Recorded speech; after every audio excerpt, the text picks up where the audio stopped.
Moi je m'appelle Alexandre Favre, je suis coach depuis 2018.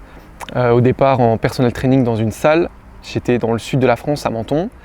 Je coachais en coaching perso, à peu près tout objectif. Et puis tout doucement j'ai commencé à me spécialiser chez les femmes qui voulaient perdre du poids. Arrivé en 2020 avec l'arrivée du Covid, je me suis mis à coacher en ligne parce que la salle était fermée, donc plus possibilité de coacher directement mes clients dans la salle. Et c'est comme ça que j'ai commencé déjà à faire du coaching en ligne pendant 1 an. Ça fonctionnait bien dans les résultats que je proposais. Par contre, j'ai vite été limité du coup parce que je n'avais pas la capacité à trouver des nouvelles personnes. J'avais un programme qui fonctionnait, qui marchait, mais je n'arrivais pas en fait à le montrer à d'autres femmes qui ne me connaissaient pas. Effectivement, j'ai déjà testé le coaching en ligne. Je savais qu'il y avait des offres qui se proposaient. Je ne savais pas forcément qu'on pouvait faire des suivis aussi complets que ce que nous on propose aujourd'hui, ce que moi je propose aujourd'hui, ou l'ensemble des coachs de ce qu'on apprend à faire avec traîneurs et marketeurs. Mais je savais qu'il y avait des offres en ligne qui existaient. J'avais mes clientes que je coachais en salle. Avec le Covid, j'avais plus accès à la salle et je voulais continuer à les coacher. C'est comme ça que du coup j'ai commencé à proposer des offres en ligne parce que je suivais mes clientes à distance. J'avais d'autres personnes par bouche à oreille qui étaient intéressées et j'ai commencé du coup à proposer du contenu en ligne. Donc ça pendant 1 an. Avec du bouche à oreille, ça a grandi un petit peu au début sur mon réseau. J'ai réussi à toucher un peu plus de personnes, un peu plus à chaque fois. Et puis au bout d'un moment, je suis arrivé à un stade où c'était compliqué d'aller chercher de nouvelles personnes parce que toutes les personnes qui étaient dans mon réseau, toutes les personnes qui étaient dans mon coaching avaient déjà fait le travail d'en parler autour d'elles. Donc j'étais bloqué, où j'arrivais plus à trouver de nouveaux clients. Il y a eu donc différents problèmes que j'ai eu avant de rejoindre traîneur et marketeur. Certains problèmes dont j'avais conscience, d'autres dont j'avais pas conscience avant de rejoindre la formation. Ceux dont j'avais conscience clairement, c'était le côté communication, marketing. Je savais pas chercher d'autres clients, clairement. Je savais pas du tout quoi faire. Je savais qu'il existait des sites internet, des tunnels de vente. Je savais qu'il y avait des choses qui se faisaient, mais j'avais rien fait et je savais rien faire à ce sujet-là. Donc ça, c'était vraiment moi ma première demande quand j'ai rejoint traîneur et marketeur, c'était de pouvoir aller chercher des clients. Voilà. C'était vraiment d'être capable de pouvoir, même dans ma tête à moi, c'était vraiment la visibilité, de pouvoir être plus visible, de pouvoir montrer ce que je fais, ce que je faisais à des personnes que je ne connaissais pas. Et en rejoignant traîneur et marketeur, je me suis rendu compte que j'avais d'autres problèmes auxquels je n'avais pas du tout conscience. Notamment un problème de vente, de conversion, parce que je pensais dans ma tête qu'une fois que je serais plus visible, j'allais vendre automatiquement, alors qu'en fait il y a un travail à faire aussi de ce côté-là, ça j'en avais pas conscience. Donc être visible c'est bien, montrer qu'on existe à des personnes qui ne nous connaissent pas c'est bien, mais après il faut aussi savoir comment faire pour leur vendre notre produit, pour leur montrer que notre produit c'est la solution dont ils ont besoin. Donc ça c'est un problème dont j'avais pas du tout conscience, mais que j'avais. Et un autre problème dont j'avais pas du tout conscience et que j'avais aussi, c'était un problème d'automatisation de travail. J'avais énormément de tâches qui étaient inutiles et pour mon client et pour moi. Donc c'était donner les documents, c'était plein de tâches comme ça, prendre des contacts, envoyer les mails, etc. C'était plein de tâches qui n'étaient pas du tout automatiques et qui du coup me prenaient un temps énorme et ce qui me laissait du coup moins de temps pour coacher mes clients. Alors qu'en ayant travaillé du coup sur ça, ça a permis de libérer un temps fou à ce sujet-là, quoi. Donc vraiment les problèmes que j'avais au final avant, c'était être plus visible, être capable de vendre comme il faut mon programme pour montrer à la personne que ça a de la valeur pour elle et que ça peut vraiment l'aider, et surtout d'être capable de me dégager du temps pour pouvoir me consacrer encore plus à mon coaching et du coup donner encore plus de qualité et de résultats à mes clients. Avant du coup je vendais mon programme beaucoup moins cher. Alors il était aussi du coup beaucoup moins complet au final, donc c'était logique, mais du coup je vendais mon programme beaucoup moins cher. Sur la fin j'ai commencé à monter le prix parce que je me rendais compte que c'était pas viable, mais je vendais 2 fois moins cher. Pour donner des tarifs, avec traîneur et marketeur, je vends du coup mon programme à 1 200 €. Avant ça, je le vendais à 600 €. Donc du coup, je mettais moins de valeur dedans parce que je mettais moins d'argent. Enfin, il valait moins cher, donc j'avais moins envie de m'investir dedans. Et forcément, ça, c'est pas intéressant non plus pour le client parce que du coup, il a moins de valeur, il a moins de contenu, il a potentiellement moins de résultats aussi. Alors que là, maintenant, je peux leur donner tout ce que j'ai envie à l'intérieur et je peux leur garantir 100% de résultats. Le programme était quand même assez bien fait, j'étais vraiment content de ce que j'avais fait, on avait des super résultats, mais aujourd'hui j'ai encore plus de résultats qu'avant, donc je peux me permettre de garantir des résultats plus élevés que ce que j'avais avant parce qu'il y a des choses que j'avais pas mis en place. J'avais pas mis en place notamment, au final dans la formation traîneur et marketeur, on ne nous demande pas de coacher d'une certaine façon, donc mon programme je l'ai construit comme je voulais, mais Michel m'a encore plus ouvert l'esprit sur le côté environnement, sur le côté faire en sorte que les personnes qui suivent mon programme ne lâchent pas le programme. À ce sujet-là, j'ai vraiment mis en place des nouveautés. J'ai pu mettre en place des outils pour favoriser un environnement de réussite pour mes clientes et du coup avoir encore plus de résultats et donc du coup ne pas avoir des résultats uniquement chez les personnes les plus motivées. En fait, en plein début de Covid, j'avais entendu parler de Michel par d'autres coachs. Je savais qu'il avait un défi de 14 jours, que d'autres coachs étaient allés faire ce défi de 14 jours et qu'ils étaient assez bluffés du contenu qui était dedans. Et moi, à ce moment-là, j'étais déjà en fait dans la mise en place de plein de choses de mon côté. Déjà la création de mon programme. J'essayais tout doucement de commencer à me former un peu sur le marketing. Donc, je m'étais dit que ce n'était pas le moment pour moi. Mais j'étais allé voir un petit peu. J'avais pas fait le défi de 14 jours, mais j'étais allé écouter la conférence de Michel. Ça m'avait parlé, je trouvais qu'il avait du contenu à partager, qu'il avait de la valeur à donner. Et du coup, je l'avais gardé dans un coin de ma tête. Et puis, tous les 3-4 mois, je retournais un peu voir ce qu'il proposait, ce qu'il faisait. Et c'est vraiment au bout d'un an où je me suis dit, je crois que c'est au bout d'un an où j'ai vu les témoignages, je crois que c'est le témoignage de Julien Signorel que j'ai vu.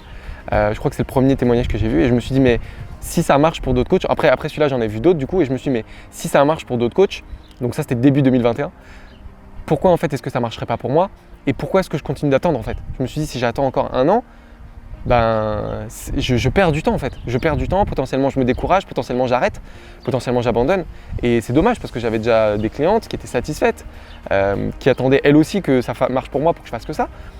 Donc ça, c'est ce qui m'a poussé du coup à continuer de voir. Et puis au bout d'un an, j'ai lancé le défi 14 jours, là concrètement de Michel. J'ai écouté les 2 premières vidéos et en fait je me suis dit que je voulais pas faire le défi, je voulais vraiment aller au maximum, je voulais gagner du temps en fait. Je voulais gagner du temps, je voulais pas perdre encore du temps à faire d'abord le défi 14 jours pour derrière rejoindre Trainer et Marketeur. Je savais que si je prenais le pas de me lancer dans ce que conseillait Michel, c'était Trainer et Marketeur ou rien. Donc j'ai contacté Michel et je savais pas du tout à quoi m'attendre en termes de contenu, mais je savais qu'il allait m'aider du coup à développer un système pour attirer plus de clients. Je savais que c'est ce que j'avais besoin et je savais que c'est avec lui qu'il fallait que j'aille. Moi, les victoires que j'ai eues du coup sur la suite de mes problèmes, c'était déjà donc apprendre à créer de la visibilité, apprendre à toucher des personnes qui ne me connaissent pas du tout. Et ça me paraissait, moi, psychologiquement, ça me paraissait vraiment un autre monde. Donc ça, c'était vraiment fort.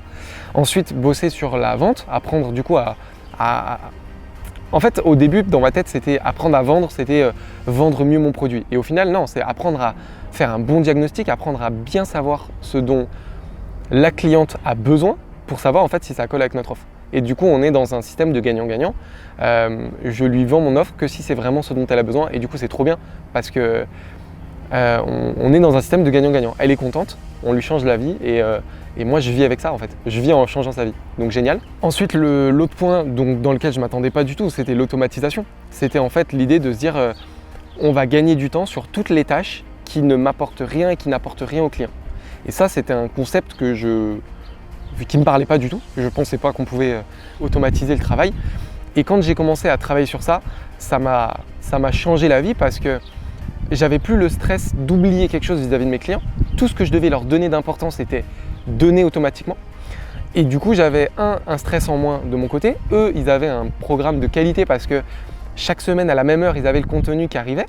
Et moi, je pouvais du coup me concentrer sur gérer en fait l'humain en fait. Donc les clients avaient leur contenu théorique, mes clientes elles ont le socle de travail et après j'ai du temps avec elles pour pouvoir répondre à leurs questions, pour pouvoir les coacher en fait littéralement, faire le job de coach, les coacher, vérifier si tout va bien pour elles, s'il y a besoin d'adapter ou pas.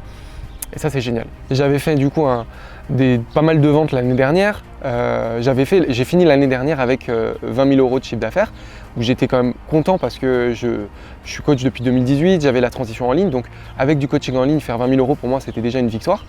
Là ça fait du coup moins de 6 mois que j'ai rejoint Trainer et Marketeur, j'ai rejoint en février, on est mi-juillet et j'ai fait 17 000 € de vente, donc j'ai quasiment fait le chiffre d'affaires de l'année dernière en moins de 6 mois, avec des mois en plus où il y a du travail à faire au début, où c'est pas encore tout lancé, donc c'est hyper réjouissant pour la fin de l'année. Donc grosse victoire de ce côté-là. Après sur le côté perso, c'est vrai que c'est vraiment une autre façon de vivre. J'avais j'avais vraiment une vision.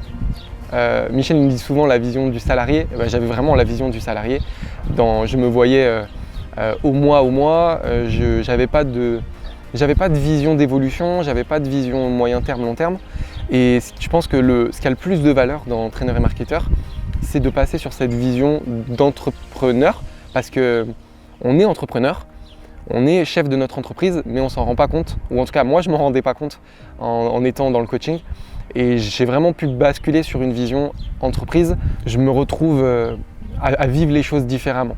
On cherche constamment et je cherche constamment à améliorer la qualité de mon coaching pour améliorer la qualité de résultats de mes clients en les rendant autonomes.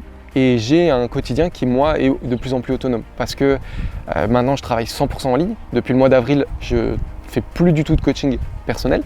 Donc, j'ai pu déjà déménager. C'est ce qui me permet du coup de pouvoir travailler ici, par exemple, dans ce magnifique cadre. Je peux travailler d'ici, je peux coacher mes clients d'ici. Et du coup, c'est une liberté énorme parce que je peux aider n'importe quelle personne qui rentre dans le cadre de mon coaching. Je ne suis pas limité à un endroit géographique. Et ça, c'est un plaisir énorme. J'ai une cliente aujourd'hui qui est en Australie. Donc, c'est juste incroyable. C'est juste incroyable. Elle est en Australie, elle a 8 heures de décalage horaire et elle suit le coaching avec les autres filles. J'ai des clientes sur Monaco, en Suisse, en France.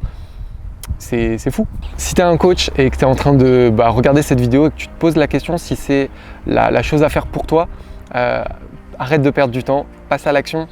Ce que tu vas apprendre d'entraîneur et marketeur, je pense que c'est fondamental. Je pense que tout coach devrait apprendre ce qu'on apprend dedans. Déjà, c'est une leçon de vie en termes d'entrepreneuriat, comme j'ai expliqué précédemment. Tu vas vraiment apprendre à devenir un entrepreneur et ça, je pense que ça n'a pas de prix. Et puis surtout, en fait, on apprend un métier que nous, on ne maîtrise pas. Moi, j'ai fait STAPS, j'ai fait fac de sport, j'ai fait plein de formations à côté techniques, donc pour être un meilleur coach. Et jamais j'ai appris à être à mettre en avant mon produit, jamais j'ai appris à être plus visible. Ça, c'est des choses qu'on n'apprend pas. Et tant qu'on ne l'apprend pas, on ne peut pas avancer et on ne peut pas aider les personnes qu'on a envie d'aider. Parce que moi, quand j'ai fait ce métier, c'était vraiment pour aider un maximum de personnes. J'avais qu'une envie, c'est travailler avec des gens motivés, peu importe l'objectif. Et en fait, on se retrouve vite limité. On est entouré dans notre entourage de personnes qui ne sont pas forcément motivées. On ne prend pas forcément de plaisir. On n'arrive pas à trouver les bonnes personnes qui correspondent à notre profil, à ce qu'on veut faire avec eux.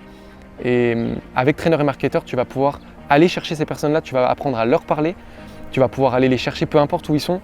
Et du coup, tu vas pouvoir travailler avec les gens que tu as envie de travailler, tu vas pouvoir leur apporter la valeur que tu as envie de leur apporter. Et ça n'a pas de prix.